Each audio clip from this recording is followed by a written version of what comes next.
आज आप ये देखिए दलितों की स्थिति क्या है। आरक्षण को लेकर जो बोला जा रहा है कि जाति आधारित आरक्षण होना चाहिए, जाति आधार के नाम पर आरक्षण नहीं है। इस देश के अंदर कोई ऐसा आंदोलन क्यों नहीं खड़ा होता जो ये बोलता है इस देश को छुआ-छूत हटाओ?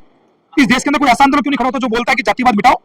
ऐसा कोई आंदोलन नहीं खड़ा होता। वही अपर कास्ट के लोग सिर्फ और सिर्फ चंद जो एससी के लोग, दलितों के लोग, पिछड़ों के लोग जो चंद लेवल पे आ गए उनका पेट में दर्द स्टार्ट हो गया। मैं समझता हूँ इस देश के अंदर बड़े पैमाने पर जो आंदोलन करने की जरूरत है वो ये आंदोलन होना चाहिए, इस देश के अंदर जातिवाद को मिटाओ, इस देश में छुआ-छूत खत्म करो। ऐसे आंदोलन होने चाहिए भाई, ऐसे आंदोलन नहीं हो पा रहे हैं। लेकिन आज जब हम लोगों ने जब देखा कि सीजेपी की तर्ज पर एक पेज बना दिया गया है कि आरक्षण हटाओ, तो इसलिए हमने आज आरक्षण बचाओ आंदोलन का जो है प्रेस वार्ता रखी गई है। और आरक्षण बचाओ को लेकर हम लोग बड़े पैमाने पर, आप देखिए हमारी स्थिति क्या है। आज वाइस चांसलर हो चाहे चांसलर, हम लोग कहां पर है? हाई कोर्ट में, सुप्रीम कोर्ट में हमारी रिप्रेजेंट क्या है, हमारा प्रतिनिधित्व क्या है?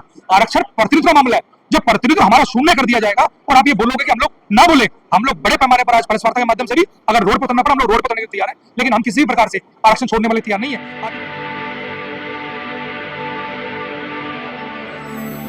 जय भीम, मैं मेवालाल और आप देख रहे हैं बहुजन समय।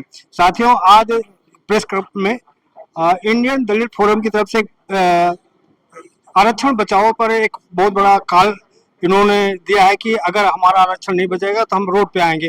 तो लाखन सिंह है, इनसे समझूंगा कि आखिर ये जो आपने आरक्षण के लिए आपने कहा है कि एक तरफ आरक्षण हटाओ आंदोलन चल रहा है, अब आरक्षण बचाने के लिए करें तो टकराव नहीं लगा होगा सर? देखिए, टकराव की स्थिति कोई नहीं है। हम लोग बाबा साहब के संविधान को, आज आप ये देखिए दलितों की स्थिति क्या है। आरक्षण को लेकर जो बोला जा रहा है कि जाति आधारित आरक्षण होना चाहिए, जाति आधार के नाम पर आरक्षण नहीं है। इस देश के अंदर कोई ऐसा आंदोलन क्यों नहीं खड़ा होता जो ये बोलता है इस देश को छुआ-छूत हटाओ? इस देश के अंदर कोई ऐसा आंदोलन क्यों नहीं खड़ा होता जो बोलता है कि जातिवाद मिटाओ? ऐसा कोई आंदोलन नहीं खड़ा होता। वही अपर कास्ट के लोग सिर्फ और सिर्फ चंद जो एससी के लोग, दलितों के लोग, पिछड़ों के लोग जो चंद लेवल पे आ गए उनका पेट में दर्द स्टार्ट हो गया। मैं समझता हूँ इस देश के अंदर बड़े पैमाने पर जो आंदोलन करने की जरूरत है वो ये आंदोलन होना चाहिए, इस देश के अंदर जातिवाद को मिटाओ, इस देश में छुआ-छूत खत्म करो। ऐसे आंदोलन होने चाहिए भाई, ऐसे आंदोलन नहीं हो पा रहे हैं। लेकिन आज जब हम लोगों ने जब देखा कि सीजेपी के तर्ज पर एक पेज बना दिया गया है कि आरक्षण हटाओ, तो इसलिए हमने आज आरक्षण बचाओ आंदोलन का जो है प्रेस वार्ता रखी गई है। और आरक्षण बचाओ को लेकर हम लोग बड़े पैमाने पर, आप देखिए हमारी स्थिति क्या है। आज वाइस चांसलर हो चाहे चांसलर, हम लोग कहां पर है? हाई कोर्ट में, सुप्रीम कोर्ट में हमारी रिप्रेजेंट क्या है, हमारा प्रतिनिधित्व क्या है? आरक्षण प्रतिनिधित्व का मामला है। जब प्रतिनिधित्व हमारा शून्य कर दिया जाएगा और आप ये बोलोगे कि हम लोग ना बोले, हम लोग बड़े पैमाने पर आज प्रेस वार्ता के माध्यम से भी अगर रोड पर उतरना पड़ा हम लोग रोड पर उतरने को तैयार है, लेकिन हम किसी भी प्रकार से आरक्षण छोड़ने वाले तैयार नहीं है। आप ये देखिए कि बड़े पैमाने पर आज सारे अधिकार छीने जा रहे हैं। SC ST एक्ट पे हमला होता है, पर संसद के अंदर जो लोकसभा लोग पहुंच रहे हैं वो चुनाव में ये बोलते थे कि 400 पार करा दो एक बारी, हम संविधान चेंज कर देंगे। वो कौन लोग है भाई? उनको कौन चिन्हित करेगा? तो ऐसे लोगों को चिन्हित करने का समय है, ऐसे लोगों को जानने का समय है। चाहे वो सीजेपी के माध्यम से ऐसा काम कर रहे हो या कोई पेज बना रहे हो, आज दलित बड़े पैमाने पर अपने अधिकार की लड़ाई लड़ने को तैयार है। कहा जा रहा है कि 70 साल हो गया, कब तक आरक्षण का रोना रोता रहेंगे? अब अपने योग्यता पे आप आइए आगे।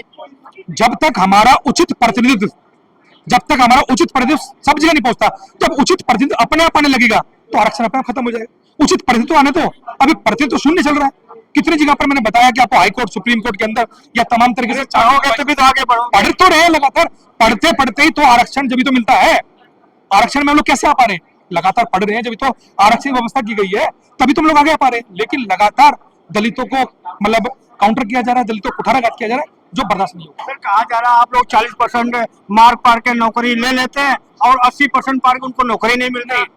ऐसा नहीं है। संविधान के अंदर कॉन्सेप्ट है, संविधान के आधारित ही सारा मामला चल रहा है। जो इस तरह की बातें कर रहे हैं, मैं समझता हूँ कि उन्हें संविधान की जानकारी नहीं है, उनको संविधान की जानकारी ले लेनी चाहिए। क्या बार बार जो दुष्प्रचार किया जाए कि आरक्षण 10 साल का है, तो इसका क्या आप लोग क्यों नहीं जमीन पे बताते कि आरक्षण 10 साल का? आरक्षण जो 10 साल की बात चल रही है, आरक्षण 10 साल पॉलिटिकल था, ना कि नौकरी का आरक्षण 10 साल के लिए। उसकी कमी नहीं है सर, आप नहीं बता सकते? बता तो रहे हैं, आरक्षण जो पॉलिटिकल है वो 10 साल के लिए था। जो नौकरी में आरक्षण है उसकी कोई समय सीमा संविधान में तय नहीं है।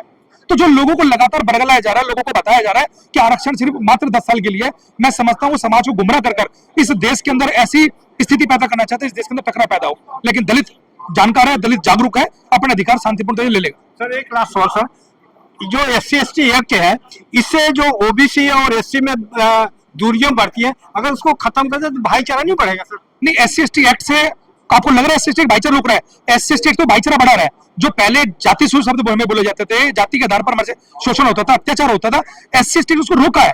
तो लोगों की सोच बड़ी करी है कि आपको ये शब्द नहीं बोलने, तो उल्टा भाईचारा बनाने के लिए SC ST एक्ट है। ना कि SC हटाने के लिए। किसी ओबीसी के आप SC/ST लगाएंगे तो आपसे तो नफरत नहीं करेगा। ये बात तो ओबीसी को समझनी चाहिए ना कि उसको SC/ST एक्ट वाले शब्द नहीं बोलने।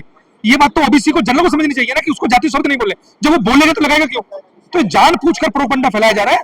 दलित जो सच्ची में हमारे पे लग रहे हैं उस पर तो एफआईआर लिखी नहीं जा रही, झूठे मुकदमे दर्ज हो जाएंगे। तो आप मानते नहीं कि SC/ST एक्ट जो है भेदभाव नहीं पैदा दूरी नहीं कर रहा है? मैं बिल्कुल नहीं मानता। मैं तो ये मानता हूं कि भारत सरकार की रिपोर्ट ये बोलती है अगर 16वें मिनट पे दलित पर अत्याचार चल रहा है उस पर कौन चर्चा करेगा, उस पर कौन बात रखेगा? हर 16वें मिनट पर दलितों पे जो एट्रोसिटी हो रही है, अत्याचार हो रहा है, उसके खिलाफ भी तो बोलना पड़ेगा। SC/ST एक रक्षक है ये। बिल्कुल है, हमारा अधिकार है, उसके लिए हम लड़े। 2 अप्रैल का आंदोलन हमारे 13 लोग शहीद हुए, आगे जरूरत पड़े दोबारा शहीद होने के लिए तैयार है, लेकिन अधिकार छोड़ने के तैयार नहीं। चलो धन्यवाद। धन्यवाद। तो देख सकते हैं किस तरह से लाखन सिंह जी की अपनी बात को बेबाकी से कहा। कैसी रही बातचीत? प्रतिक्रिया में जरूरत है। मैं मेवालाल, बहुजन समय।